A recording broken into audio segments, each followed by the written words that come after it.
Babae sa China tumalsik matapos tamaan ng ligaw na gulong. Nakaligtas kaya ang babae mula sa impact ng pagtama ng gulong? Ang iba pong mga detalye ating aalamin maya-maya.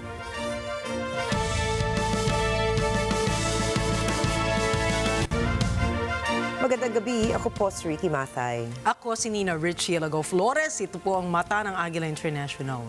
Para naman sa mga headlines ngayong araw ng Martes. Japanese Prime Minister Shigeru Ishiba dumating na sa Pilipinas. Pilipinas at United Arab Emirates nagkaisa para labanan ng transnational crimes. Russian President Vladimir Putin nag-anunsyo ng 3 araw na truce para sa Russia-Ukraine war. Mark Carney nahalal bilang bagong Prime Minister ng Canada. At Spain nagdeklara ng state of emergency matapos makaranas ng nationwide blackout.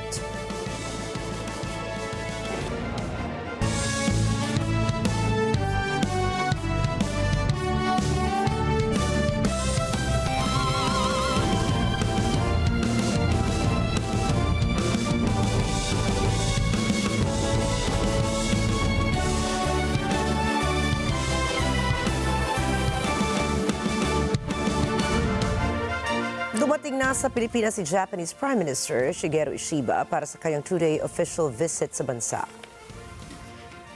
Nakipagkita si Ishiba kay Pangulong Ferdinand Marcos Jr. sa Malacanang para sa isang bilateral meeting na inaasahang magpapalakas ng diplomatic ties ng dalawang bansa.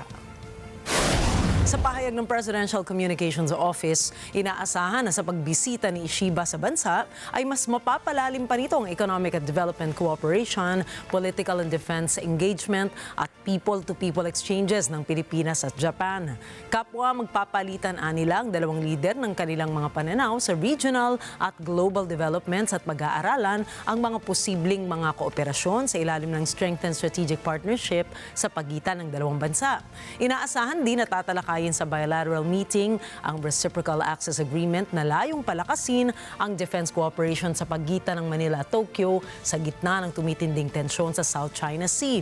Ang pagbisita ni Ishiba sa Pilipinas ay ang pinakaunang beses mula nang naupo siya bilang Prime Minister ng Japan.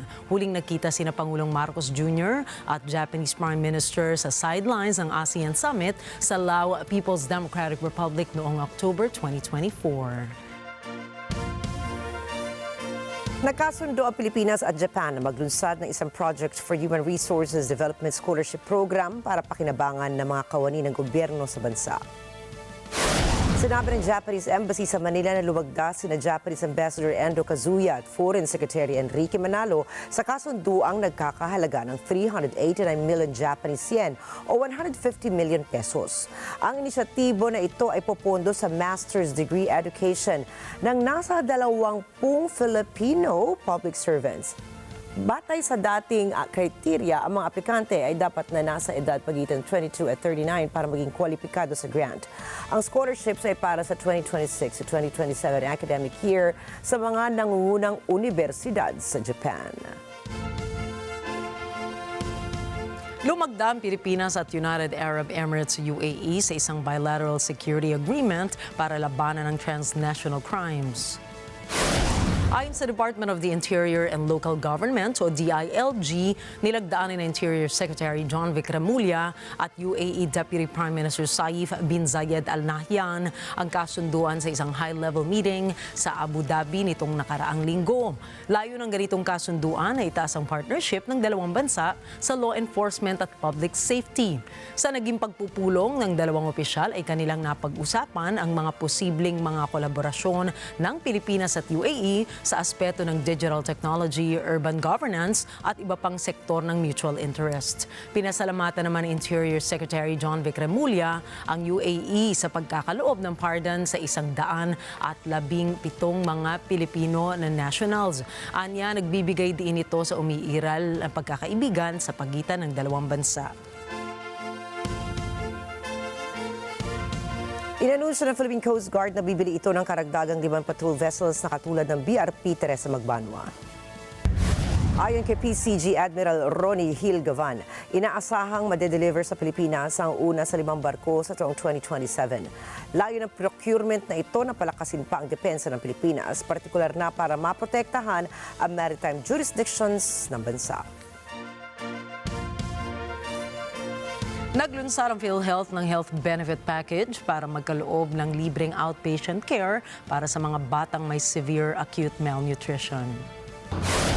Ayon sa state insurer, pasok sa health benefit package na ito mga batang nasa 6 na buwan pababa. Makatatanggap sila ng financial support na aabot sa 7,500 pesos habang ang mga batang nasa 5 taon naman ay maaaring makatanggap ng halos 17,000 piso. Inaasahan ng PhilHealth na makikinabang ang nasa 100,000 mga bata sa rural at underserved communities taon-taon. Ang health benefit package na ito ay binuo sa tulong ng UNICEF at pagpopondo ng United Kingdom. Hinihintay naman ng Department of Agriculture ang go signal ng COMELEC bago ibenta ang 20 pesos kada kilo ng bigas sa mga palengke. Ayon kay Agriculture Secretary Francisco Chu Laurel Jr., kung hindi maibibigay ng exemption order ang COMELEC sa 20 pesos per kilo rice project ng DA, ay pagkatapos na ng eleksyon ito formal na mailulunsad. Inamin naman ng kalihim na aabot sa 10 hanggang 12 bilyong piso ang lugi ng gobyerno sa pagpapatupad ng 20 pesos per kilo na bigas dahil sa financial subsidy. Subalit, tiniyak naman ni Secretary Laurel na kailangan ma-dispose ang 370,000 metric tons ng bigas ng National Food Authority dahil kailangan itong palitan ng bagong ani ng mga lokal na magsasaka ngayong harvest season. Everyone is entitled to their own or to their opinion. I disagree. Ito ang maikling pahayag ni Pangulong Ferdinand Marcos Jr. tungkol sa resulta ng investigasyon sa Senado na pinangunahan ng kanyang kapatid na si Senadora Amy Marcos. Unang sinabi ni Senadora Amy na batay sa findings ng Senate Committee on Foreign Relations, lumabas na politically motivated umano ang nangyaring pagkakaaresto kay dating Pangulong Rodrigo Duterte. Everyone's entitled to their opinion. I disagree. Hindi na nagbigay pa ng ibang pahayag ang Pangulo tungkol sa findings ng komite dahil agad din itong umalis sa interview area. Samantala, inamin ni Senadora Amy na nakatanggap siya ng report na may pinoprosesong arrest order sa International Criminal Court para kay Vice President Sara Duterte. Ayon sa ilang media sources, inuugnay ang bise sa kasong crime against humanity na isinampa laban kay dating Pangulong Duterte. There are also allegations that, first of all, several weeks ago, a draft was mooted involving a warrant of arrest of 5 police officers, including Senator Ronald Bato de la Rosa. Of late, there has been a rumor, once again, that the Vice President will in fact be issued by the ICC a warrant immediately. So, alam natin na si VP Sara ay nandun sa listahan. Pero alam ko na nasa ibaba siya, no, doon sa mga pinangalanan. Ngunit, ilang araw nakalipas, may mga report na siya na ang uunahin. Nang tanungin ng presidential sister kung sino ang kanyang source at kailan posibleng ilabas ang warrant of arrest, inamin niyang chismis ang report kaya walang pangalan o petsa. Gayunman, tiniyak niya na hindi na mauulit ang nangyari sa dating Pangulo na basta na lamang isinuko sa mga dayuhan matapos arestuhin. Foremost, the administration has said time and time again through the President himself that the ICC has no jurisdiction in the Philippines. Therefore, any warrant of arrest by the ICC cannot be enforced in this country for lack of jurisdiction. It is nothing, that warrant from the ICC, but a mere scrap of paper. Walang bale yun. Masaya naman si Pangulong Ferdinand Marcos Jr. sa naging resulta ng panibagong survey ng Okta Research. Lumabas sa nasabing survey na binigyan siya ng 60% approval rating ng mga respondents habang 59% naman ang kanyang performance rating. Subalit, kung ikukumpara ang survey noong taong 2024 ay parehong bumaba ng 5% ang kanyang approval rating at performance rating. Gayunman ay welcome pa rin sa Pangulo ang nasabing resulta dahil sa katunayan anya, ito na may progreso sa kanyang administrasyon. It just validates that what we are doing, that people are now beginning to understand what we have been trying to do for the last 2.5, almost 3 years. So it continues to inspire me because it shows that we're making progress. That's always good to know. Kung minsan hindi mo na malaman kung nararamdaman ng tao yung inyong ginagawa, at mabuti naman at nakikita ng taong bayan ano yung ginagawa natin at paano makakatulong ito sa pampaganda sa kanilang mga buhay. Samantala, kung bababa ang trend ratings ni Marcos sa mga naglalabas ng survey, ay tumaas naman si Vice President Sara Duterte. Nagmula sa 49% trust rating at 48% na performance rating noong nakaraang taon, ay pumalo sa 58% ang trust rating, habang umiscore naman ang bise ng 56% sa performance ratings nito. Susunod, New Zealand at Pilipinas lumagda sa Visiting Forces Agreement. Putin nag-anunsyo ng 3-day truce para sa Victory Day. At Mark Carney nahalal bilang bagong Prime Minister ng Canada. Magbabalik pa po ang mata ng Agila International. Huwag kayong aalis.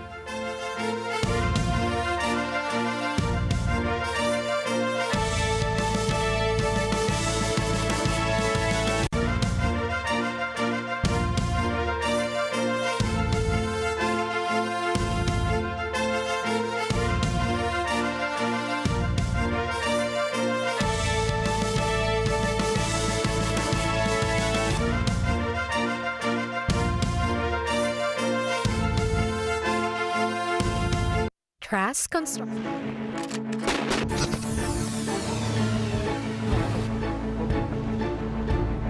Namin ang iyong pagsisikap. Dama namin ang iyong mga sakripisyo. Kita namin ang pagharap mo sa bawat pagsubok. Kaya sa kabila ng mga hamon ng buhay, nandito kami para umalalay. Kasi katulad mo, gusto rin namin ang magandang bukas para sa kanya. Hatid namin ang dekalidad na edukasyon at makabagong pasilidad sa abot kayang halaga. Kaya huwag ka na mangamba, sasamahan ka namin tuparin ang mga pangarap niya.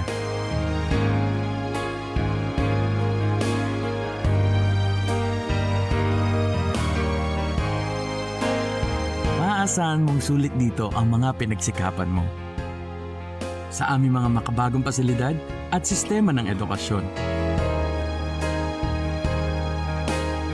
Ilalabas natin ang aking talino at mga kakayahan niya. Kahit sa munting halaga, makakasiguro ka na makakasabay siya sa mabilis na pag-ikot ng mundo. Sa new era, karamay mo kami sa bawat hamon. Kaagapay mo kami sa bawat hakbang. Kasama mo kami sa bawat ngiti at tagumpay.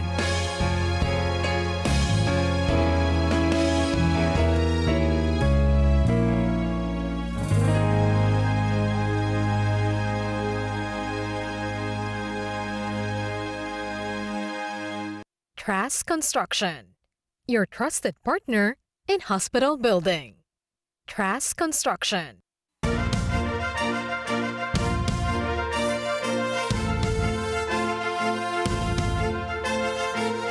Inanunsyo ng Defense Minister ng New Zealand na si Judith Collins na lalagda ang Pilipinas at New Zealand ng status of Visiting Forces Agreement o SOVFA upang payagan ng military exercises sa teritoryo ng isa't isa.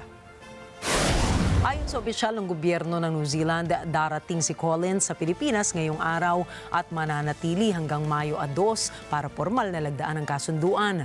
Ani Collins, itinatakda nito ang legal na balangkas para sa ugnayan ng kanilang mga militar kasunod ng pangako ni na Prime Minister Christopher Luxon at Pangulong Ferdinand Marcos Jr. noong nakaraang taon.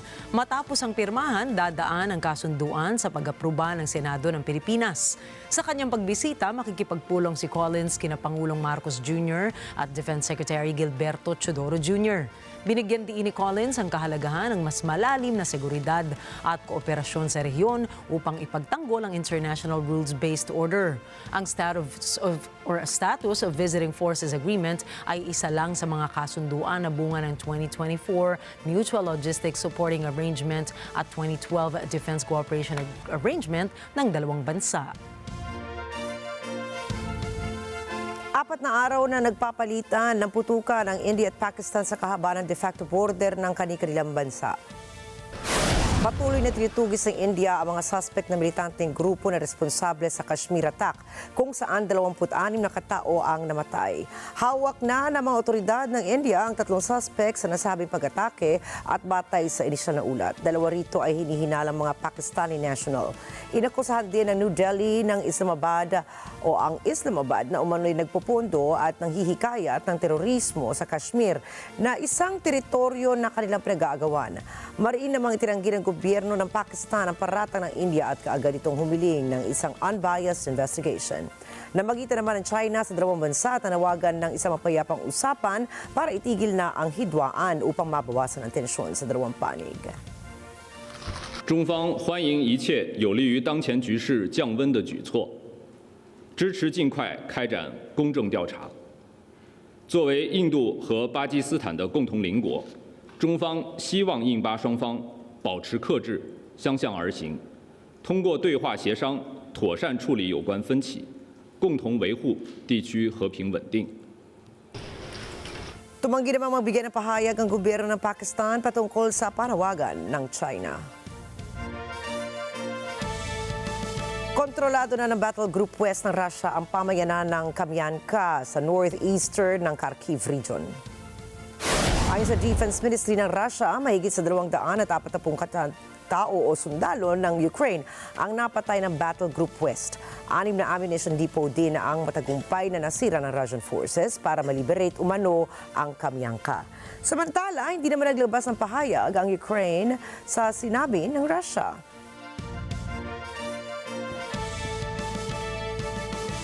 Nag-aalinlangan ang mga residente ng Moscow kung susunod o susundin ng Kiev ang pangalawang unilateral ceasefire sa Ukraine. Nitong Lunes ay maagang inanunsyo ni Russian President Vladimir Putin ang 3 araw na tigil putukan na magsisimula sa 8 ng Mayo hanggang 10. Ito anya ay para bigyan daan ang 80th anniversary ng pagkapanalo ng Soviet Union at ng mga kaalyado nito noong World War II. Walang direktang tugon ng Ukraine patungkol sa sinabi ni Putin kaya hindi na umaasa ang mga taga-Moscow na makikinig ang mga taga-Kiev. Nanindigan din ng Moscow na handa na sila sa isang usaping pangkapayapaan, ngunit dapat nila ay masunod ang kanilang mga tuntunin. Если он посчитал так нужным, то я думаю, что это очень продуманно, очень продуманно. Это не просто так. А наше мнение, мы не политики, им виднее. Вот. Но одно могу сказать, что мы очень доверяем. Перемирие хорошо. А так, не знаю, Зеленский согласится, не согласится на перемирие. Он же там все время что-то козни какие-то крутит. Я только за перемирие. Вынужденный жест. Трамп вынудил, он пытается как-то продавить свою линию. Мне кажется, что Путин наш президент пошел на какие-то уступки, но чтобы и не полностью отказывать, и в то же время, что он готов к перемирию более длительному, но на своих условиях. Вот, это такой хороший ход, мне кажется, что да, действительно мы готовы к перемирию, но на своих условиях.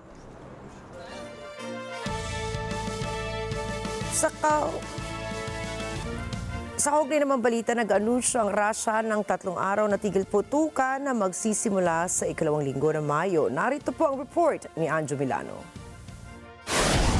Noong Lunes, ipinahayag ni Russian President Vladimir Putin ang 3 araw na truce mula hating gabi ng 8 ng Mayo. Ayon sa Kremlin, ipinag-utos ni Putin ang buong pagtigil ng labanan upang alalahanin ang ika-80 anibersaryo ng Russia's Victory Day sa 9 ng Mayo. Nanawagan rin ang Russia sa Ukraine na umayon sa truce, subalit nagbabala ito na kung lalabag ang Kyiv, sasagot ang Moscow ng sapat at epektibo. Binigyan diin ng Kremlin na minsan nang idineklara ng Russia ang kahandaan nito ukol sa usapang pangkapayapaan na walang preconditions. Ito anya ay upang tukuyin ang ugat ng krisis sa Ukraine at upang magkaroon ng nakatutulong na interaction sa international partners. Bilang tugon, sinabi ni Ukrainian Foreign Minister Andriy Sybiha sa kanyang post sa X, kung talagang nais ng Russia ang kapayapaan, kailangan umpisahan na ang ceasefire sa lalong madaling panahon at hindi na kailangan antayin pa ang 8 ng Mayo. Sinabi rin ito na handa ang Ukraine na suportahan ang pangmatagalan, kapanipaniwala at komprehensibong ceasefire na tatagal ng hindi bababa ng 30 araw. Kaugnay nito, sinabi ni Ukrainian President Volodymyr Zelensky na ilang beses nang tinanggihan ng Russia ang mga mungkahi ng Ukraine ukol sa tigil putukan. Ми ще 11 березня відповіли позитивно на саме американську пропозицію повної тиші. Ми запропонували своє у двосторонньому порядку Росії припинити удари щонайменше по цивільних об'єктах, хоча б по них. Запропонували також зробити повним і продовжувати на 30 днів припинення вогню на Великдень. Росія постійно все це відкидає і маніпулює світом. Намагається обманути Сполучені Штати. Inakusahan ni Zelensky na ang mungkahi ng Russia ng 3 araw na ceasefire ay isang pangongontrol o pagmanipula ng sitwasyon. Anya, hindi na kailangan antayin pa ang 8 ng Mayo. Зараз от знов чергова спроба маніпуляцій. Чомусь всі повинні чекати 8 травня. І тільки тоді припиняти вогонь, щоб забезпечити Путіну тишу на час параду. Ми цінуємо життя людей, а не паради. І саме тому ми вважаємо, світ вважає, що немає причин чекати 8 травня. І вогонь має бути припинений не на кілька днів, щоб потім знов вбивати. Негайне, повне і безумовне припинення вогню, щонайменше на 30 днів, щоб було гарантовано і надійно. Це те, що може дати основу реальній дипломатії. Ayon sa Ukrainian President, ni minsan ay hindi ginusto ng kanilang bansa ang labanang ito at handa ito makipagtulungan sa mga kaalyadong makakatulong sa pagtamo ng kapayapaan at garantiyang pangseguridad. Anjo Milano para sa mata ng Agila International, trusted, connected, on point. Nababahala ang United Nations sa mga ulat ng pag-atake sa Yemen at sinabing peligro ito sa mga sibilyan sa bansa. Alamin natin ang mga detalye mula kay Michelle Verzonilla. Naalarma si United Nations Secretary General Antonio Guterres dahil sa mga ulat ng pag-atake sa isang detention center para sa African migrants sa Yemen. Ayon kay UN spokesperson Stepan Dujarric, ang mga pambobomba sa Yemen ay dumaragdag sa peligrong bumabalot sa mga sibilyang naninirahan doon. We are deeply alarmed by reports of an airstrike hitting a detention center holding migrants in the Sada governorate, and that took place reportedly overnight. And we're saddened by the tragic loss of life where many of these migrants are believed to have been killed and injured. Ayon kay Dujarric, batay sa isang paunang impormasyon, 68 migrante ang namatay at 48 naman ang sugatan dahil sa pag-atake sa Yemen kamakailan. Ang mga bilang na ito anya ay maaaring tumaas habang patuloy ang search and rescue efforts sa pangunguna ng frontline responders. Inilarawan din ni Dujarric ang kalagayan ngayon sa mga paggamutan sa lugar. Furthermore, our humanitarian colleagues say that there are reports that hospitals in the area are being overwhelmed due to their limited capacity. 2 nearby hospitals have already received more than 50 injured people, many of them critically wounded. These strikes pose a growing risk to the civilian population in Yemen. We've also received reports of 8 people killed and another 6 injured, including women and children, in Bani al-Harith district in Sana'a Governorate on Sunday. Patuloy na nananawagan ng UN sa partido na gawin ang kani-kanilang mga obligasyon sa ilalim ng international humanitarian law, kabilang dito ang proteksyon ng mga individual. Ang pag-ataking ito sa Yemen ay isinisisi ng mga rebelding Houthi na kagagawan ng Estados Unidos. Michelle Verzonilla para sa mata ng Agila International, Trusted, Connected on Point. Ikinabahala ng United Nations World Food Program o WFP ang pagkaubos ng mga pagkain sa Gaza. Ito ay dahil sa pagharang ng Israel sa mga humanitarian aid na pumapasok sa Gaza. Nitong Biyernes ng huling batch ng mga pagkain ang kanilang na-deliver sa kusina ng Gaza at ito ay mauubos na po ng ilang araw. Noong March 2 nang sinimula ng Israel ang pagharang sa mga humanitarian aid kung ilang milyon ang mga pagkain at gamot ang hindi na nakarating sa Gaza. Magugunitang nanindigan ng Israel na magpapatuloy ang kanilang pag-atake hanggat hindi papakawala ng Hamas ang mga bihaga na kanilang hawak. Tinaguriang mas seryoso at teknikal ang ikatlong round ng indirect nuclear talks sa pagitan ng Estados Unidos at Iran. Tumulong na at nagsilbing mediator ang gobyerno ng Oman sa pag-uusap ng mga opisyal ng dalawang bansa. Sinabi ni Iranian Foreign Minister Abbas Araghchi na tinalakay nila ang karapatan ng Tehran na magkaroon ng nuclear capabilities. Isaan niya ito sa mga specialized issues sa pakikipagnegosasyon nila sa Washington. مذاکرات این بار خیلی جدی‌تر از گذشته بود و ما به تدریج وارد بعضی از بحث‌های جزئی‌تر، فنی‌تر، تکنیکی‌تر شدیم.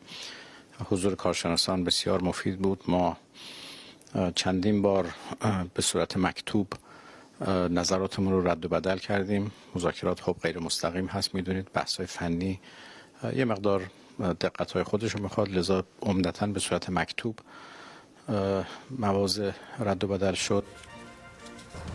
Sa kabila ng technicalities ng issue ay satisfied ang dalawang panig sa isinagawang indirect nuclear talks noong Sabado. Inamin ni U.S. Delegation Steve Witkoff na positibo at produktibo ang pakikipag-usap niya sa Iran. Anya, nagkaroon na ng progreso sa pagkamit ng kasunduan para sa nuclear capabilities ng Iran. Sa kabila nito, may mga ilan pang malalaking issue na pinagtatalunan ng dalawang panig. Isa na nga rito ay ang kahilingan ng Iran na tanggalin na ng Estados Unidos ang sanctions nito sa Tehran. یه مقداری از بحث‌های کلان فاصله گرفتیم. این معنیش نیست که ما اختلافات همه حل شده، نه. هم در موضوعات کلان اختلافات وجود داره، هم در جزئیات وجود داره. تا جلسه بعدی قرار هست که بررسی‌های بیشتری در پایتخت‌ها صورت بگیره که ما چگونه میشه اختلافات رو کم کرد. Inaasahang magaganap ang susunod na indirect talks ngayong Sabado sa Oman kung saan muling mamamagitan ang kanilang gobyerno sa negosasyon ng Estados Unidos at Iran. Nangunguna naman sa Romanian presidential elections ang far right-wing candidate na si George Simion na hayagang humanay sa ideolohiya ng Make America Great Again o MAGA movement ng US Republican Party. Pinanindigan ni Simion ang kanyang taus-pusong pagsuporta kay US President Donald Trump kasama ng kanyang political party na Alliance for the Union of Romanians o AUR. Ang AUR ay isang socially conservative party na nagdanais na pahusayin pa ang Romania. Marami ang naaalarma sa potensyal na territorial disputes na maaaring maganap sa pagitan ng Romania at mga bansang Ukraine, Moldova at Bulgaria. Sa kabila naman ito, tinataguri ang winning ticket pa rin si Simion sa nalalapit na rerun ng kanyang eleksyon sa darating na linggo. Unu, mi se pare periculos ca să nu mai avem trupe americane în România și sunt singurul candidat care poate opri acest lucru. Suntem aliații firești, naturali, suntem aliniați ideologic la Partidul Republican, la mișcarea MAGA. Nu știu la ce s-ar fi așteptat unii și alții care au dat lovitura democrației pe 6 decembrie din partea Statelor Unite să nu reacționeze, să nu retragă trupe, să recunoască anularea alegerilor, să o aplaude. Samantala, humaharap si Simeon sa ilang kontrobersya katulad ng kanyang mga pagtangkang umarkila ng isang US lobbying firm para makasecure na meeting sa mga high-profile political figures ng Estados Unidos. Ca Europa și America pe viitor să fie împreună.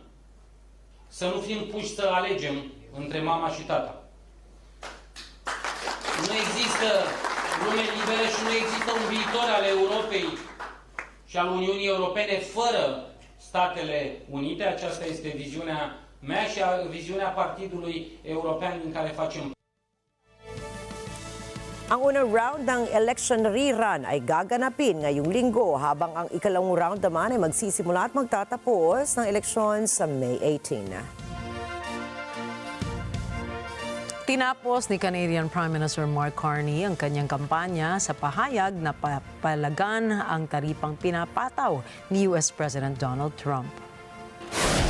Anya ang relasyon ng dalawang bansa ay tapos na at ang tariff na pinapataw ng US ay nakasisira sa global economy.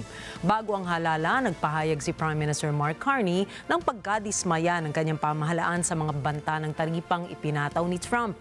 Ayon kay Carney, pagtataksil sa Canada ang mga naging hakbang ni Trump na sumira sa ugnayang pang-ekonomiya at pang-seguridad. It is true that President Trump has betrayed Canada. He's betrayed Canada. And he has ruptured the global economy. Our old relationship with the United States is over, unfortunately. And America's leadership of the global economy is over. And this is a tragedy. This is still in play, but it is a tragedy. It is also our new reality. We have to recognize it. Sentro ng paksa sa kampanya ni Carney ang mga issue tungkol sa Trump tariff kung saan nais niyang makuha ang suporta ng mga botante upang mapanatili ang katatagan at kalayaan ng Canada laban sa takot na dala ng Estados Unidos sa kanilang ekonomiya. At nahalal na nga po sa Liberal Party candidate Mark Carney bilang bagong Prime Minister ng Canada matapos talunin ang conservative faction na pinangunahan ni Pierre Poilievre sa eleksyon. Papalitan ni Carney si Prime Minister Justin Trudeau matapos mag-resign nito noong Enero. Tinaguri ang rookie sa political scene si Carney dahil wala itong prior experience sa anumang elected position sa kanyang karera. Mas kilala kasi ito bilang ekonomista at banker kung saan pinamunuan niya noong una ang dalawang G7 central banks na Bank of Canada at Bank of England. Kasama na rin ang isang dekadang panunungkulan sa investment firm na Goldman Sachs. Tinagurian si Carney ni Carney ang kanyang sarili bilang isang crisis manager na hindi papatibag sa mga taripa at expansionist aims ni US President Donald Trump. We are fighting unjustified U.S. tariffs, including those on steel and autos with counter tariffs of our own.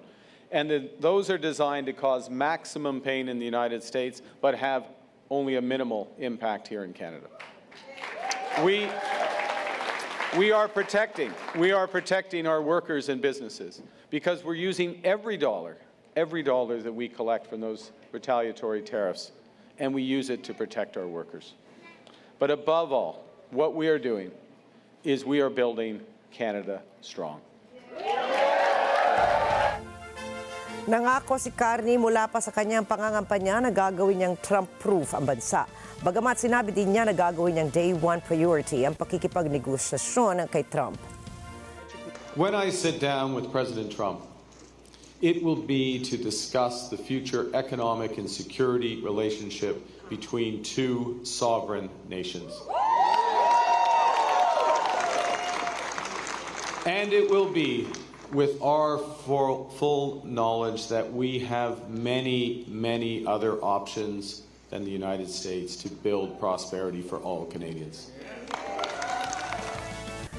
Tiniyak naman ang pagkapanalo ni Carney ang fourth straight term ng Liberal Party ng Canada. Nakatakdang manumpa si Carney bilang Prime Minister sa Biyernes kasama ang kanyang gabinete. Ipinahayag ni Pangulong Donald Trump na hangad nito ang permanenteng tigil putukan sa pagitan ng Russia at ng Ukraine. Narito ang report ni Ashley Sakmar. Noong Lunes, sinabi ni White House Press Secretary Caroline Leavitt na nais ng Washington ang permanenteng ceasefire sa pagitan ng Moscow at Kyiv. Ayon kay Leavitt, lalong nadidismaya si Pangulong Donald Trump kina Russian President Vladimir Putin at Ukrainian President Volodymyr Zelensky at sinabing kapwa nito kailangang magkasundo na tapusin na ang labanan. He is increasingly frustrated with leaders of both countries. He wants to see a permanent ceasefire. I understand Vladimir Putin this morning offered a temporary ceasefire. The president has made it clear he wants to see a permanent ceasefire first to stop the killing, stop the bloodshed. And while he remains optimistic he can strike a deal, he's also being realistic as well. Ashley Sakmar para sa mata ng Agila International. Trusted, connected, on point. Susunod, babae patay matapos tamaan ng ligaw na gulong. Spain nagkaroon ng nationwide blackout. At pagpatay sa best-selling novelist, iniimbestigahan na. Patuloy pang umantabay, magbabalik pa ang mata ng Agila International.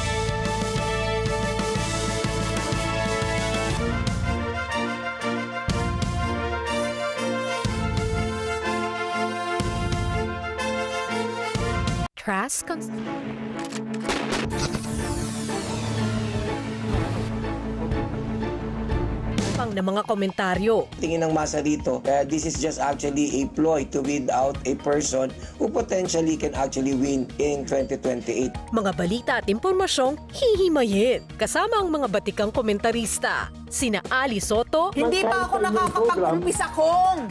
Dahil aminado naman kayo, kalabisan din yung ginagawa ng ibang kasama nyo dyan.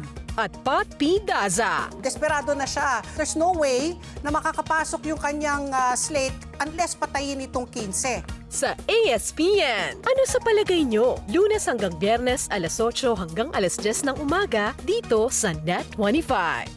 Together sa NET25.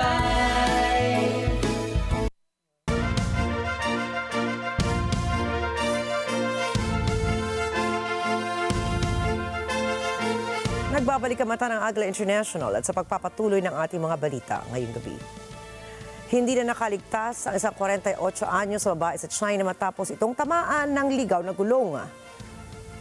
Ayon sa lokal na ulat, nagmula ang gulong mula sa isang malaking truck sa Chongqing City. Kumalas ang gulong at naglakbay ito ng halos 1 kilometro sa kalsada bago tumama sa isang pedestrian na nakilala sa pangalan na Huang. Sinubukan pang dalhin sa pagamutan si Huang ng kanyang asawa, subalit dito na siya namatay. Iniimbestigahan na ng mga otoridad ang nasabing insidente. Nagsalpukan ng isang rickshaw at isang bus sa isang junction sa Gangapur, India na ikinasakit naman ang mga pasahero. Makikita sa CCTV footage na humaharurot ang isang CityLink bus sa highway bago ito bumangga sa three-wheeler na tila basta na lang tumawid nang hindi tumitingin sa paligid. Agad isinugod ang 4 na katao sa ospital kasama na rito ang driver ng bus. Inakusahan ng driver ng bus ang reckless driving ng mga locals dahil sa mabilis na pagpapatakbo nito sa highway. Isinalaysay din nila na maraming mga bus drivers sa CityLink Company ang madalas na sumusuway sa mga traffic signals at road rules na nauuwi sa mga aksidente. Kasalukuyan namang iniimbestigahan ng mga otoridad ang sanhi ng insidente. Ito na ang ikalawang insidente sa buwang ito na may naganap na banggaan sa pagitan ng rickshaw at bus. Noong April 17, 6 na mga pasahero ng rickshaw ang namatay on the spot matapos naman itong bumangga sa Gujarat State Road Transport Corporation bus. Sa Estados Unidos, nakahilera sa bakuran ng White House ang 100 mga litrato ng mga inaakusahang kriminala na mga illegal alien. Jeff Sanidad po para sa mga detalye. Noong Lunes, ibinida ng administrasyon ni US President Donald Trump ang maagang resulta ng immigration crackdown nito sa kabila ng mga pag-aalinlangan sa tinatawag na due process. I-display ng administrasyon sa White House lawn ang mga larawan ng pinaghihinalaang criminal offenders. Sinasabing sunod na tinatarget ng pamahalaan ang mga lungsod at estado na limitado ang kooperasyon sa Federal Immigration Enforcement. Sa bakuran ng White House, nakahilera ang 100 posters ng mga taong kinasuhan o hinatulan ng seryosong mga krimen. Kabilang sa mga kasong murder, rape at fentanyl distribution. Naglunsad ang Administrasyong Trump ng agresibong pagpapatupad ng mga tuntuning pang-imigrasyon. Nagpadala ng puwersa sa katimugang border at nangangakong magde-deport ng milyon-milyong mga iligal na migranting nasa US. Ayon sa Pangulo, ang mga aksyong ito ay kailangang matapos ng ilang taong mataas ang bilang ng illegal immigration sa ilalim ng sinundan nitong si dating Pangulong Joe Biden. Batay sa mga pag-aaral, sinasabing hindi mas mataas ang bilang ng paggawa ng krimen ng mga migrante kumpara sa native-born Americans. Jeff Sanidad para sa Mata ng Agila International. Trusted, connected, on point. Hinuli ng United States Drug Enforcement Agency o DEA ang mahigit 100 undocumented immigrants sa isang underground nightclub sa Colorado.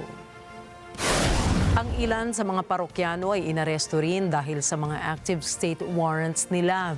Kinilala ng mga otoridad na pugad ng droga at prostitusyon ang nasabing establishmento at nakumpiska ang dose-dose ng pakete ng cocaine sa naturang operasyon. Ayon kay DEA Special Agent Jonathan Pullen, 114 na mga illegal aliens ang ikinulong matapos ng halos isang buwang investigasyon sa nightclub kung saan nauwi sa pag-grade ng mga otoridad dito. So this is an underground illegal nightclub, okay? And what was happening inside was significant drug trafficking, prostitution, crimes of violence. We seized a number of guns in there. We had active duty service members who were running security at the club and involved in some of these crimes. And in fact, we had over 100 illegal aliens inside as well, and those over 100 illegal aliens were taken into custody by ICE. Ayon naman sa post sa X ni U.S. Attorney General Pam Bondi, kasama sa mga naaresto sa raid ang ilang miyembro ng Venezuelan Tren de Aragua Gang at Los Angeles-founded na MS-13 Gang, nakabilang sa pinangalanang violent threat sa Amerika ng Trump administration. Nagpahayag din si U.S. President Donald Trump sa kanyang Truth social account sa X kung saan sinabi nitong mamamatay o mamamatay tao ang mga nahuling illegal alien sa Colorado. Kasama ang isinagawang raid sa Colorado nightclub ang malawakang paghuli ng Trump administration sa mga taong pinaghihinalaang nasa Amerika na walang opisyal na dokumento. Nagdeklara naman ng state of emergency ang Spain dahil sa naganap na malawakang kawalan ng supply ng kuryente doon. En lo que respecta a las causas, lo que nos comunican los técnicos de red eléctrica es que a las 12:33 de esta mañana 15 gigavatios de generación se han perdido súbitamente del sistema y que se han perdido en apenas 5 segundos. ¿Qué ha provocado esta desaparición súbita del suministro? Es algo que los especialistas aún no han podido determinar, pero lo harán. Y las instituciones del Estado competentes y todos los operadores privados están trabajando de forma coordinada para comprender qué ha pasado, qué ha sucedido. Se están analizando todas las causas potenciales, insisto nuevamente, sin descartar ninguna hipótesis, ninguna posibilidad. Ayon sa mga eksperto, isang rare atmospheric phenomenon ang pinakasanhi na nasabing pagkawala ng supply ng kuryente. Dahil naman sa nasabing insidente ay natigil ang operasyon ng mga paliparan at mga train systems. Wala namang nakitang indikasyon ng cyber attacks ang European Union dahil sa insidente. Matapos ang mahigit 6 na oras ay bahagyang naibalik na ng Spanish power operator na Red Electrica ang supply ng kuryente. Nagkumahog naman ang ilang mga residente na bumili ng mga gasolina para gamitin sa kanilang mga generators. Tiniyak naman ng Spanish government na kanilang papanagutin ang nasa likod ng pagkawala ng supply ng kuryente. Nunca había ocurrido una caída a cero, como se dice técnicamente, del sistema, y lo que se está haciendo es ahora mismo ejecutar la recuperación de forma progresiva y prudente para evitar cualquier tipo de retrocesos en las próximas horas. Y el problema principal, como saben, está en los trenes. Renfe, Adif y también la UME, a la cual quiero agradecer nuevamente a las Fuerzas Armadas su trabajo, han auxiliado ya a unos 35.000 pasajeros y pasajeras, que estaban atrapados en más de un centenar de trenes. Sininimulan na ang investigasyon sa pagpatay kay Alexander Froelich, isang German best-selling author. Umaga nang natagpo ang wala ng buhay si Froelich ng kanyang mga kapamilya sakay ng kanilang houseboat sa Hamburg-Murfleet District. Hindi man malinaw kung ano eksaktong ikinamatay ng manunulat, subalit lumalabas sa mga pagsusuri na bayolente ang pagpatay sa kanya. Pinatawag na ng Hamburg Police Department ang mga posibleng witnesses upang makapangalap sila ng karagdagang impormasyon at maresolba na ang kaso. Si Froelich ay isang journalist, freelance magazine editor at isang successful novelist na nagsulat ng best-selling book na There's Always Someone Dying.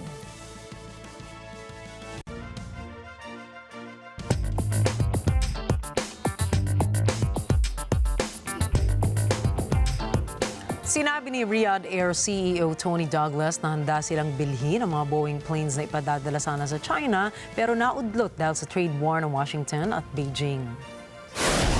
Target ni Douglas na ilunsad ang Riyadh Air sa fourth quarter ng taong ito. Kumuha na sila ng 500 empleyado at plano rin ng kumpanya na dagdagan ng 1,000 katao ang workforce nito. Nais ng Saudi Arabia na sumali sa global travel industry, partikular sa business travels, na siyang dahilan kaya gusto nitong bilhin ang lahat ng Boeing planes na in-order ng China. Nagbigay din ng bilyon-bilyong dolyar ang gobyerno ng Saudi para i-develop ang mga naglalakihan nitong proyekto upang mas palawakin ang ekonomiya ng kanilang bansa.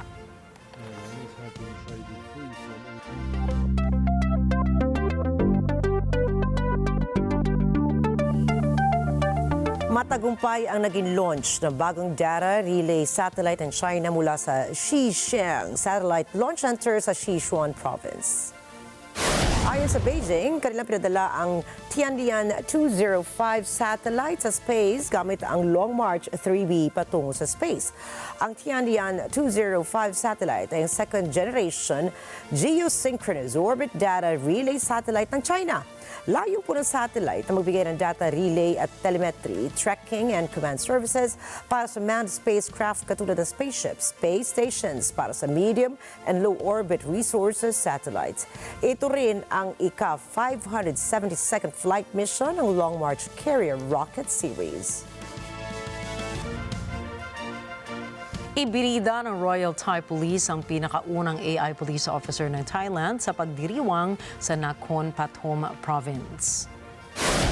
Pinangalanan ng AI officer na Paul Call Nakhon Pathom Plod Pai na ibig sabihin ay Nakhon Pathom is safe. May access ito sa live surveillance feeds ng mga CCTV at mga drones sa event area na konektado sa Nakhon Pathom Command and Control Center para sa real-time monitoring at response.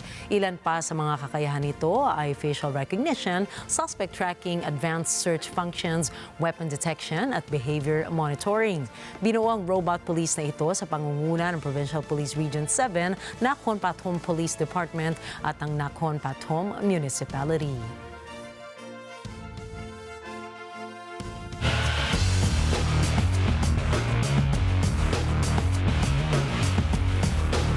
Dame's time in the postseason has run out dahil hindi na po makakapaglaro ng buong NBA playoff si Milwaukee Bucks star Damian Lillard.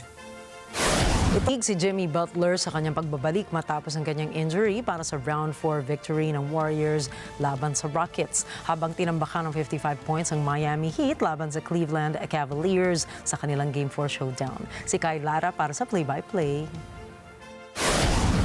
Sa kabila ng pananakit ng kanyang injury, Nanaig na parang isang ganap na mandirigma si Jimmy Butler para sa kanyang pagbabalik sa Golden State. Muling sumali si Jimmy Bucket sa starting lineup at nagtagumpay sa kanilang pang-apat na paghaharap laban sa Houston Rockets na may final score na 109-106. Nagkamit siya ng 27 points, 6 assists, 5 rebounds at naipasok ang 12 for 12 sa kanyang free throws sa loob ng 40 minutes. Nasungkit rin niya ang game-winning rebound sa nalalabing 4 na segundo na may kasama pang foul at naipasok ang kanyang 2 free throws. Kasabay nito ang pag-uwi ni Brandon Podziemski ng kanyang career-high 26 points and 6 threes, kasabay ni Buddy Hield na may 15 markers at nang tinuguri ang 2025 Twyman Stokes Teammate of the Year na si Stephen Curry na mayroong 17 for the win. Samantala, walang pag-aalinlangan ang kinamit ng Cleveland Cavaliers sa kanilang pagtambak ng 55 points laban sa Miami Heat na may final score na 138-83. Nagtapos si Donovan Mitchell ng 22 points kasabay ni DeAndre Hunter na dumagdag ng 19 para sa Cavs. Kasabay nito ang pagkamit nila Ty Jerome ng 18 points, Evan Mobley na may 17 at Jarrett Allen na may 14 points, 12 rebounds at 6 steals. Pangapat ito sa pinakamalaking agwat sa puntos sa isang playoff game, kapos lamang ng 3 puntos sa nangungunang record na 58 points sa 2 laban noong 2009. Sa kabila ng pagkabigo, pinangunahan ni Nikola Jovic ang Miami na may 24 points, kasabay ni Bam Adebayo na may 13 at si Andrew Wiggins na may 12 on the field. Kyle Lara para sa mata ng Agila International. Trusted, connected, on point. Nanalo po ang koponan ng Japan laban sa France sa score na 5-0 sa kanilang badminton match para sa Sudirman Cup. Ito ang second straight victory ng bansang Japan. Pasok din sa last 8 ang team na Malaysia matapos nilang talunin ang Australia. Nagtapos sa 4-1 ang kanilang laro. Makakalaban naman ng India sa evening sessions ang dating champion na Indonesia, habang susubukan namang talunin ng Denmark ang England sa Group D. Isa rin sa mga inaabangan laban ay ang China versus Hong Kong, Taiwan versus Czech Republic at Thailand versus Algeria.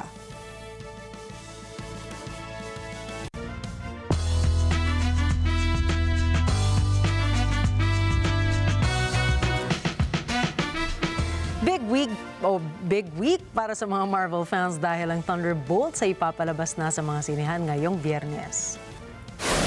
Ang mga unang reaction sa social media ay positibo at maraming pumuri kay Florence Pugh para sa kanyang pagganap bilang assassin na si Yelena Belova. Pinuri rin ni Mia Flieger sa X na isang manunulat ng pelikula ang pagganap ni Pugh, at ang critic na si Matt Nelia ng Next Best Picture ay nagsabing ito ang darkest material ng Marvel. Dagdag pa ni Matt na karapat-dapat itong mapunta kay Pugh na siyang nagdala sa dramatic weight ng pelikula.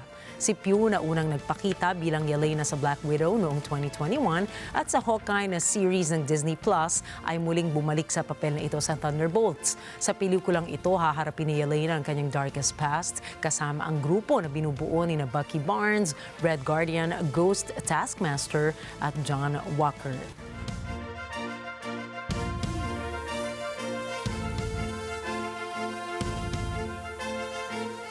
Inanunsyo naman ng Rock and Roll Hall of Fame ang mga kabilang sa class of 2025 kung saan tampok ang diverse group of artists na nagpakita ng malaking impluensya sa mundo ng musika.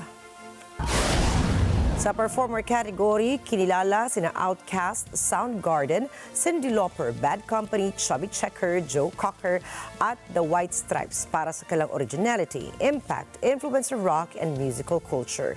Pinarangalan naman sina Salt and Pepper at Warren Zevon sa Musical Influence Award dahil sa kanilang mahalagang ambag sa paghubog ng musical trends and breaking barriers.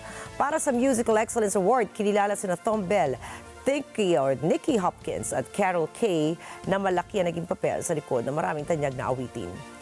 Si Lenny Waronker naman, isang batikang record producer at music executive, ay tumanggap ng Ahmet Ertegun Award para sa kanyang kontribusyon sa industriya ng musika. Gaganapin na opisyal na ceremony ng pag-induct sa November 8 sa Peacock Theater sa Los Angeles na ibobroadcast ng live sa Disney Plus at susundan ng isang espesyal na palabas sa ABC.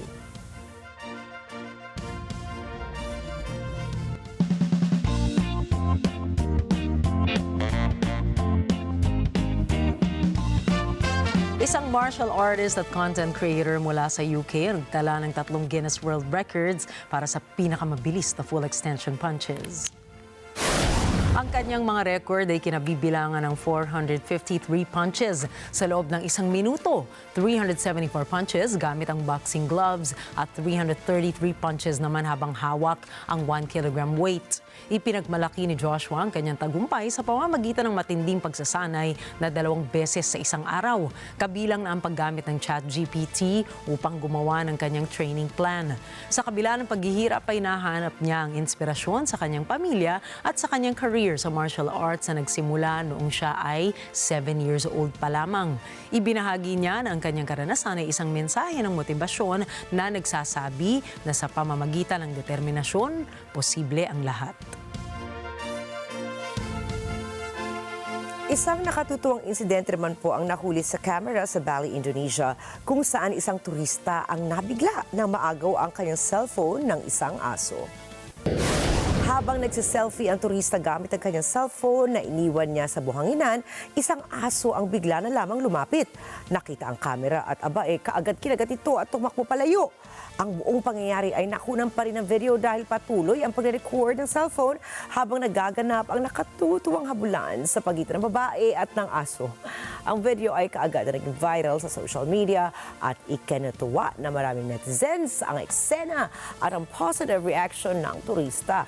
Nakuha rin ng babae ang kanyang cellphone mula sa aso at ang viral na video ay nagsisilbing paalala sa mga behero na bantayan ang inyong gamit kahit katabi nyo lamang ito dahil na nga sa isang aso sa tabing dagat.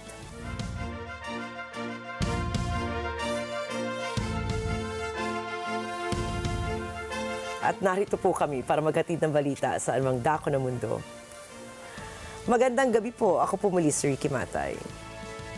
Ako si Nina Richie Alagaw Flores. Ito pa rin po ang mata ng Agila International. Para naman sa ibang mga balitang nangyari rin sa iba't ibang panig ng mundo, punta naman tayo kay Alma Angeles para sa NET25 World News. Take it away, Alma.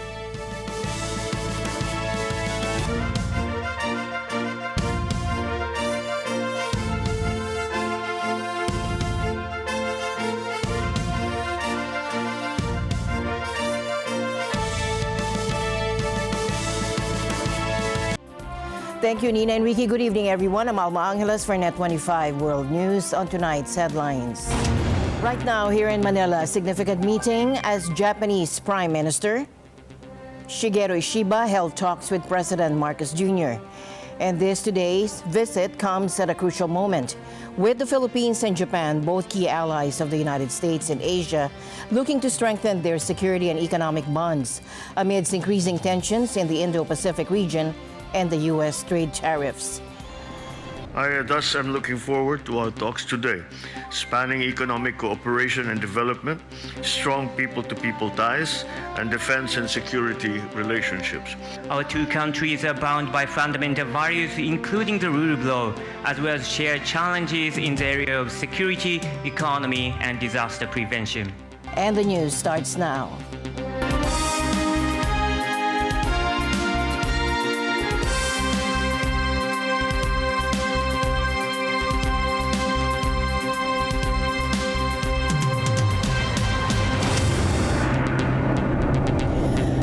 Right now, here in Manila, a significant meeting as Japanese Prime Minister Shigeru Ishiba held talks with President Marcos Jr.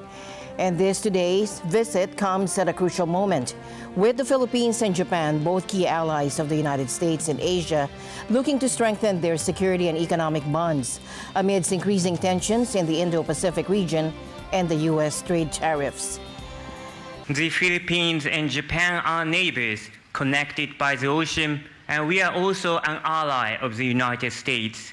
Our two countries are bound by fundamental values, including the rule of law, as well as shared challenges in the area of security, economy, and disaster prevention. And in fact, under sea geographical feature, from the Philippines is even connected to the peninsula of Izu, so we need to be fully prepared and work together in case of natural disasters. Discussions with you over wide-ranging topics including national security, economy, as well as regional and international affairs. Now, Prime Minister Shiva arrived at Malacanang Palace just this afternoon and was greeted with a formal honor guard. The discussions between President Marcos and Prime Minister Shiva centered on deepening the already strengthened strategic partnership between our two nations. High on the agenda is Japan's continued security assistance to the Philippines and the landmark military agreement that would pave the way for the deployment of forces on each other's territory. This reciprocal access agreement, a first for Japan in Asia, aims to streamline the entry of military equipment and personnel for joint combat training and disaster relief operations, ultimately enhancing cooperation between our armed forces. While the Philippines has already given its approval, the agreement is currently awaiting legislative green light in Japan. Beyond defense, the two leaders discussed the importance of promoting a free and open Indo-Pacific and upholding a rules-based international order. And this reflects the shared concerns of both maritime nations regarding regional security. Japan, which announced in 2023 its biggest military buildup since World War II in a step away from post-war pacifism, does not have any claims to the busy waterway, but it has a separate maritime dispute with China in the East China Sea, where the neighbors have repeatedly faced off. Shiva's visit to Manila, his first since becoming Prime Minister in 2024, also coincides with Japan's participation in ongoing military exercises alongside the Philippine and U.S. forces. Staying in the Philippines, where thousands of Philippine and U.S. troops are now in the thick of their annual Balikatan military exercises. This year, the largest ever, with more than 14,000 soldiers from both countries taking part north of Manila. The drills, which run through May 9, are designed to boost cooperation and readiness, especially in air and missile defense, as tensions continue to simmer in the South China Sea. Let's now go to the training grounds where U.S. and Philippine forces have been working side by side, simulating the detection and neutralization of aerial and missile threats. So today we're defending the coastline here. Again, FA-50s flew out simulating cruise missiles. So the frigate engaged the cruise missiles. They turned around and started coming towards the shoreline, which Spider then integrated. And then we started flying drones against Mattis in defense of Spider. Australia and Japan are also on the ground, joining as participants, while several other nations observe the exercises. This year's Balikatan, which means shoulder to shoulder in Tagalog, comes at a time of heightened maritime tensions with China over disputed islands in the South China Sea. The exercises are not just about military maneuvers. They're a signal of the growing alignment between the U.S. and the Philippines, reinforcing their decades-old alliance and commitment to regional security. Officials saying these drills are a chance to showcase the modernization of the Philippine Armed Forces and to practice rapid deployment and joint operations across land, sea, air, and even cyber domains. This type of training is absolutely invaluable to us. To be able to get out here to operate with our treaty ally and to be able to set up a defense like this and integrate all of our systems is just remarkable, and we're really grateful for the opportunity. And with the exercises continuing for another week and a half, all eyes remain on the region and how these alliances may shape the security landscape in the Indo-Pacific. We're hearing some potentially explosive claims out of the Philippines today. Senator Amy Marcos has alleged that the International Criminal Court, or ICC, is on the verge of issuing an arrest warrant for Vice President Sara Duterte. During a press conference earlier today, Senator Marcos stated that according to what she's hearing, even though Vice President Duterte's name is currently lower on the ICC's list in their investigation into alleged crimes against humanity during the previous administration's drug war, she's expected to be the next target for an arrest warrant. several weeks ago, a draft was mooted involving a warrant of arrest of 5 police officers, including Senator Ronald Bato de la Rosa. Of late, there has been a rumor, once again, that the Vice President will in fact be issued by the ICC a warrant immediately. So alam natin na si VP Sara ay nandun sa listahan. Pero alam ko na nasa ibaba siya, no, doon sa mga pinangalanan. Ngunit ilang araw nakalipas, may mga report na siya na ang uunahin. Senator Marcos went on to vow that she will oppose the implementation of any such warrant with everything she has.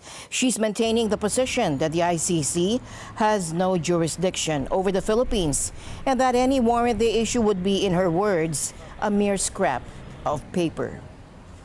As the hearings have established, the circumstances surrounding the investigations of the ICC in this country, the incidents leading to the issuance of these ICC warrants, and the enforcement of such warrants are politically motivated and really are in violation of Article 3 of the Constitution of the Interpol itself, which prohibits the Interpol from participating in any intervention or activity of a political character.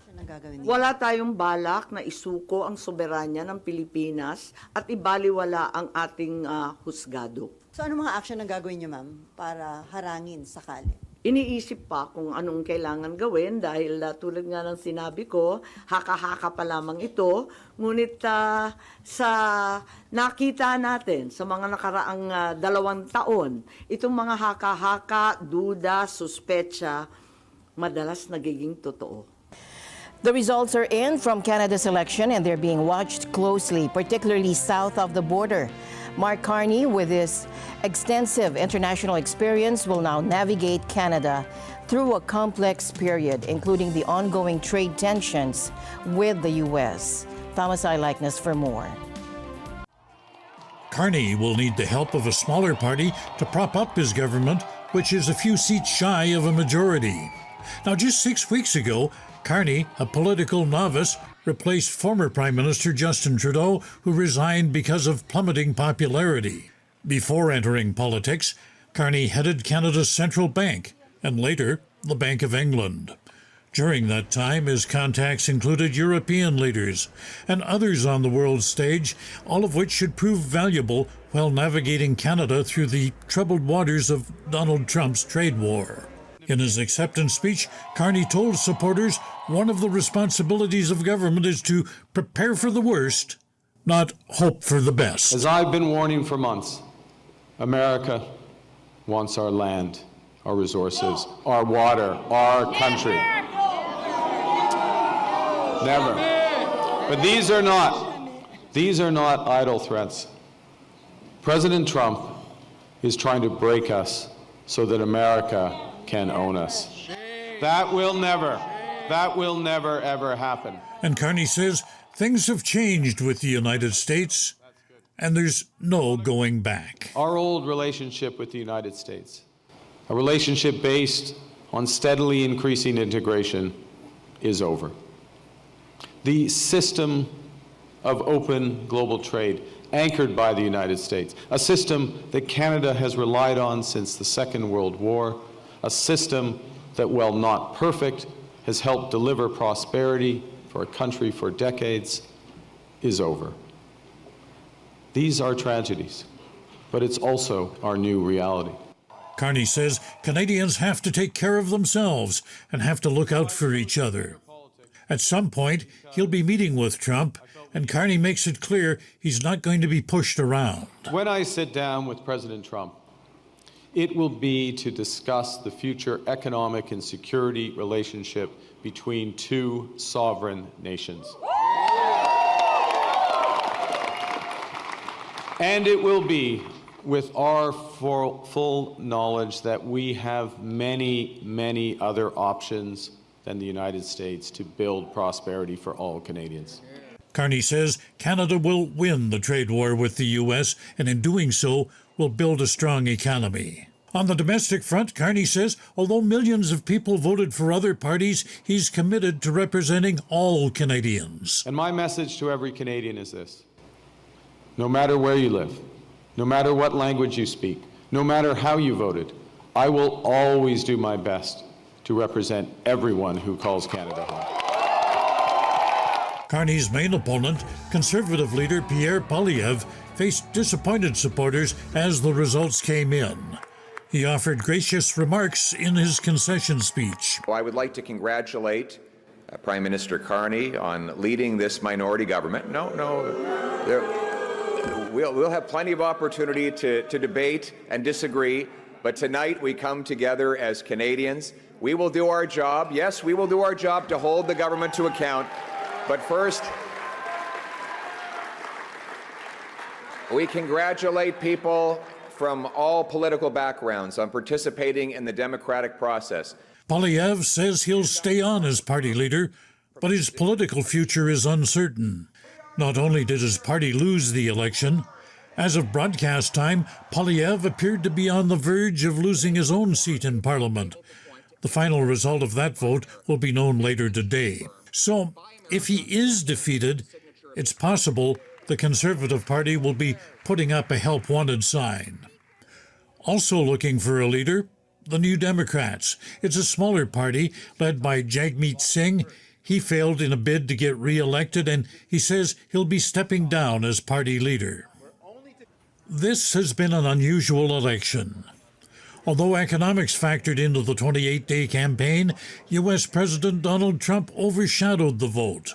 Even as people voted on Monday, Trump inserted himself into the election, making another pitch on X for Canada to become part of the United States.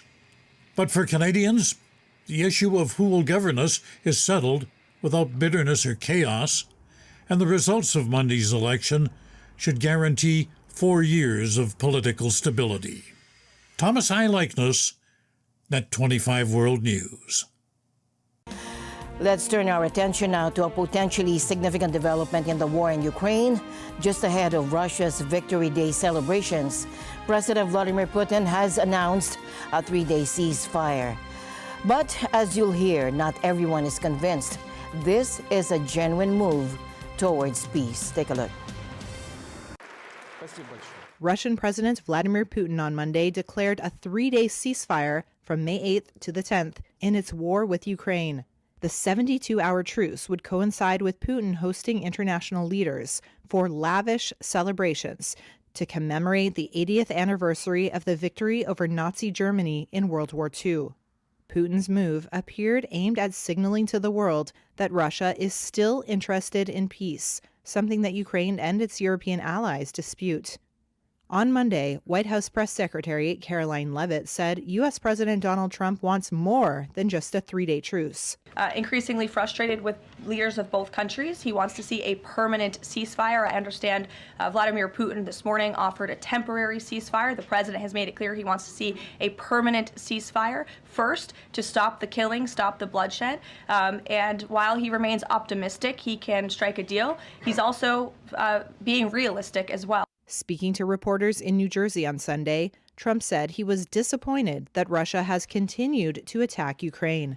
I want to see what happens with respect to Russia, because Russia has been surprised and disappointed, very disappointed that they did the bombing of those places after discussions. U.S. proposals on ending the 3-year war in Ukraine have called for Washington's recognition of Moscow's control over Crimea, as well as de facto recognition of Russia's hold on other parts of Ukraine. European and Ukrainian counterproposals, however, defer detailed discussion about territory until after a ceasefire is concluded. What do you want Vladimir Putin to do? Well, I want him to stop shooting, sit down and sign a deal. And we have the confines of a deal, I believe, and I want him to sign it and be done with it and just go back to life. Trump and Ukrainian President Volodymyr Zelensky in Rome met in a Vatican basilica on Saturday to try to revive faltering efforts to end the war in Ukraine.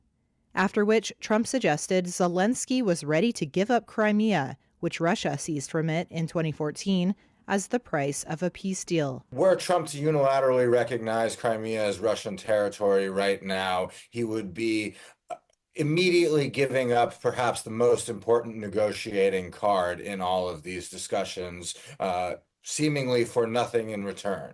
Ukraine, of course, has insisted on full restoration of its pre-2014 boundaries, but there has been a lot of acknowledgement within Ukrainian political circles, and even in the discussions that were held in 2022 about a ceasefire, that Ukraine would at least no longer press its claim against Russia for the return of Crimea and allow that to sort of remain unsettled, but also to go unchallenged. Today, for Ukraine, in potential negotiations around the future where it seeks to claw back as much of its territory as possible, there's a broad recognition that there some kind of adjustment, at least on the rhetoric on Crimea, might be necessary to do that. But that is, of course, one of the most significant things that Ukraine can offer in those negotiations, whereas Putin is taking a maximalist position and demanding the annexation and incorporation into the Russian Federation of territory that his army has never even occupied.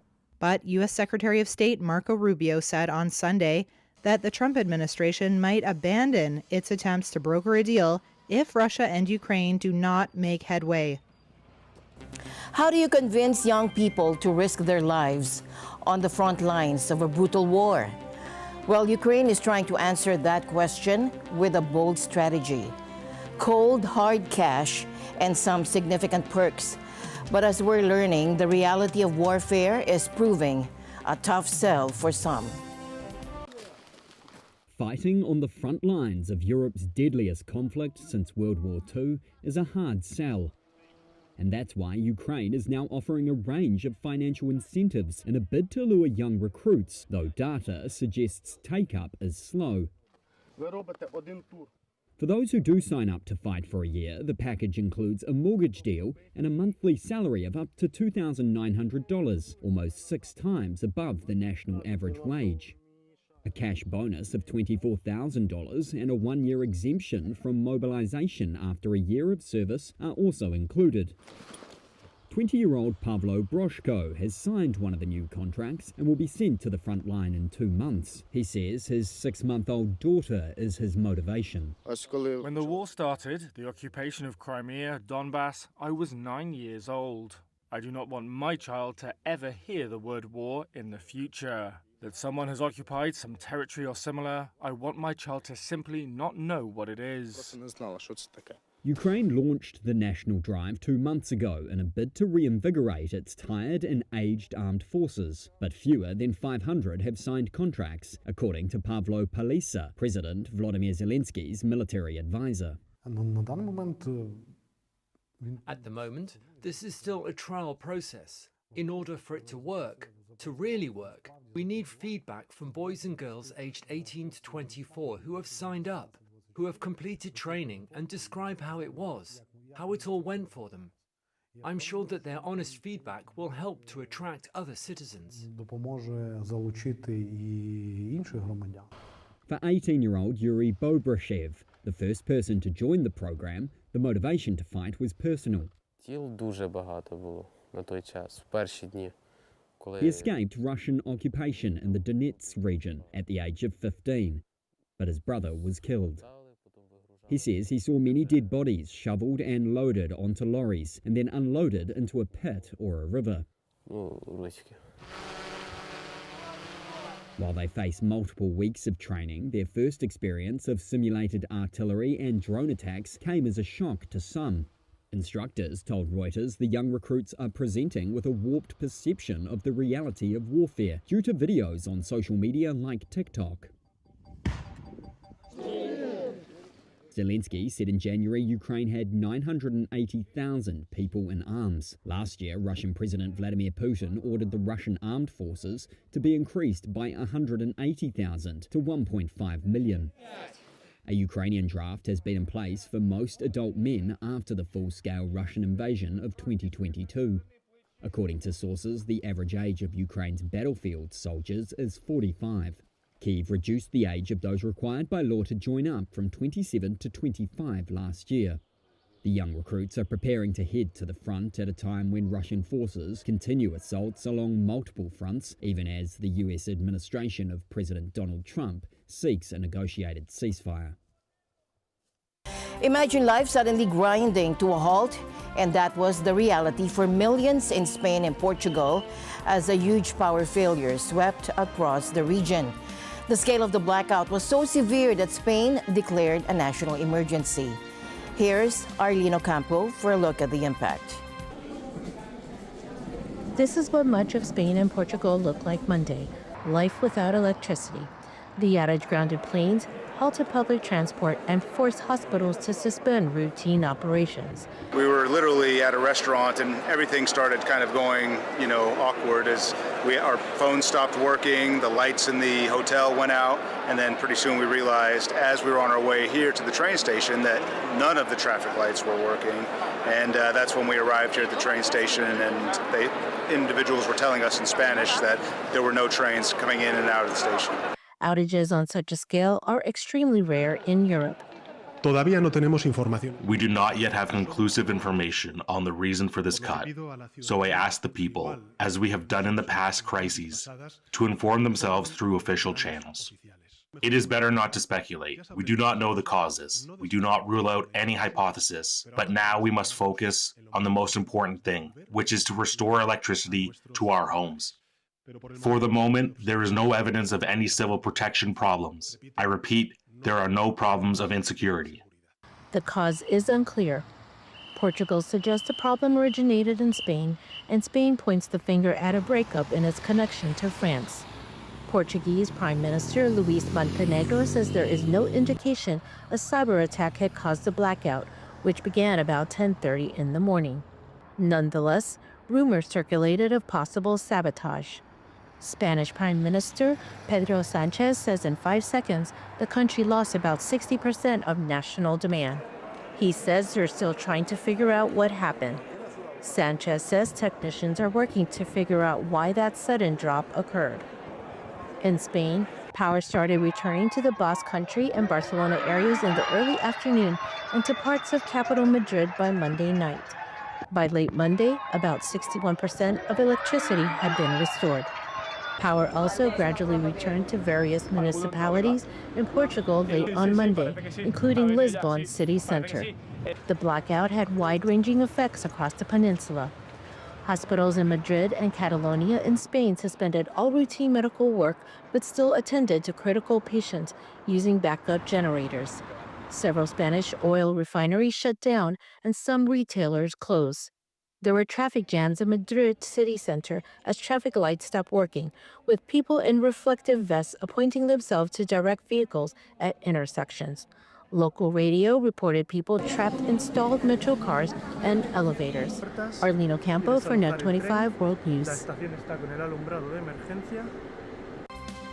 And now we head on over to South Korea, where firefighters are in a race against time to control a significant wildfire. Now, this blaze erupted Monday afternoon on Mount Hamji in the southeastern city of Daeju, and fueled by dry conditions and strong winds, it spread rapidly. And by this morning, the fire had already charred an estimated 260 hectares, and that's roughly 640 acres, forcing thousands of residents to leave their homes. Authorities acted quickly, deploying over 50 helicopters and around 1,400 firefighters to tackle the flames. They worked tirelessly through the night, and thankfully, calmer winds early Tuesday allowed them to make progress. As of 8 a.m. today, the containment rate of a wildfire is 82%. The total area affected by wildfires is 260 hectares, and 9 kilometers of the 11 kilometers total fire line has been extinguished, and the remaining fire lines are 2 kilometers. But a 2-kilometer stretch of active fire line remains a key area of concern. The good news so far is that no casualties have been reported, and officials credit this to the swift and well-organized evacuation of residents. At the peak of the emergency, more than 2,000 people were ordered to evacuate, and a section of the nearby Gyeongbu Highway was temporarily shut down as a safety precaution. The cause of the fire is still under investigation. The Korea Forest Service suggests it might have started in a restricted mountain area, but a thorough assessment will only begin once the fire is completely contained. Meanwhile, environmental experts are raising concerns about the potential long-term impact on local ecosystems and air quality. And the news continues here on NET25. We'll be right back. Truce Construction, your trusted partner in hospital building. Truce Construction.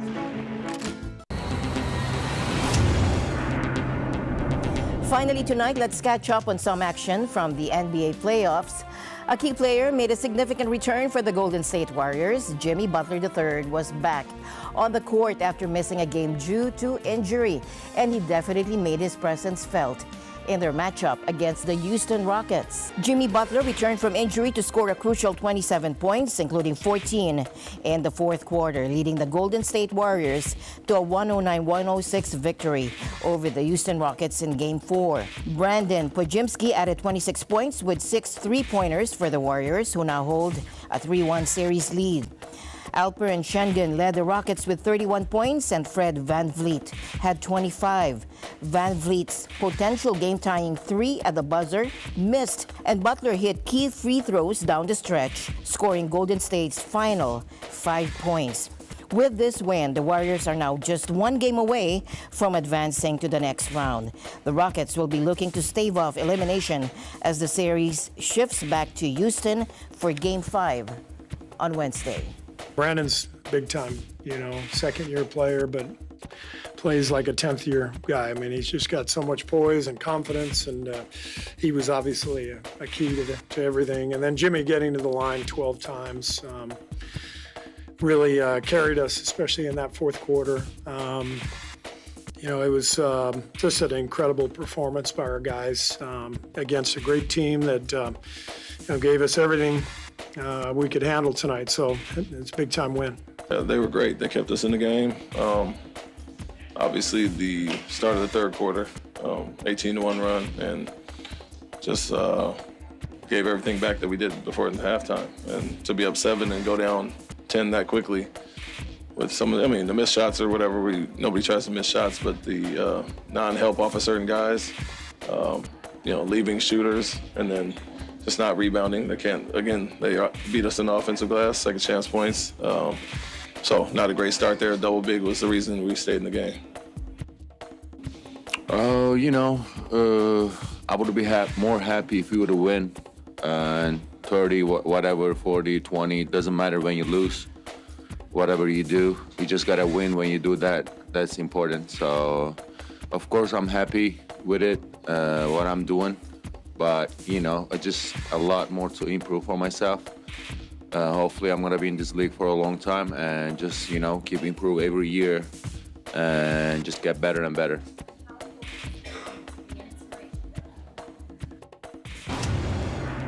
And with that, we end tonight's broadcast. For everyone here on NET25, I'm Alma Angeles. Thank you all for joining us. Good night.